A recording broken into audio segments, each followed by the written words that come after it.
Delegate from Richmond City, Delegate Bourne. Thank you, Mr. Speaker. Mr. Speaker, ladies and gentlemen of the House. Delegate like to speak to the bill? Yes, speaking to the bill. Delegate, my apologies. I rise today in opposition to the bill, House Bill 181. As we like to say in the Courts Committee, we vote on bills, not ideas, theories, or intent. And I have a great deal of respect for the delegate from Frederick and what he is intending to do. None of us in this chamber ever want a fatality to happen because a driver is distracted by texting, using a cell phone, or some other reason. However, Mr. Speaker, ladies and gentlemen, I believe that the bill is ambiguous. It would allow and add to the list of traffic offenses that some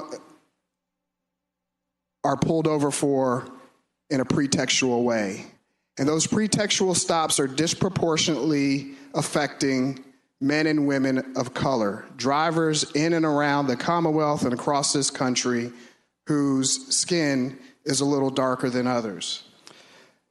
Mr. Speaker, I would submit that if we want to really get tough and crack down on distracted drivings, we would pass a bill that requires mandates that everyone who's going to talk or use a cellular device use it with a hands-free apparatus or a Bluetooth technology. Mr. Speaker, my heart goes out to every family who has had to deal with a fatality because of a distracted driving accident. And those lives are invaluable and we'll never be able to get them back. But equally as important, equally as valuable, are those drivers who, after a pretextual stop, had a fatal encounter with a bad actor who was charged and responsible for keeping our community safe.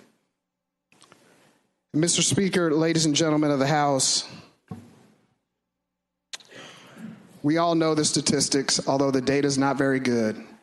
Minorities are more likely to be pulled over, more likely to ask for consent to be they're searched. And so, Mr. Speaker, I would say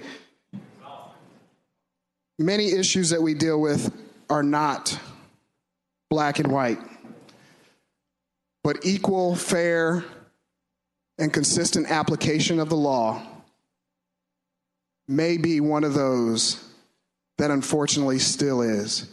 And so I would ask my colleagues to join me in opposing the bill. Thank you, Mr. Speaker.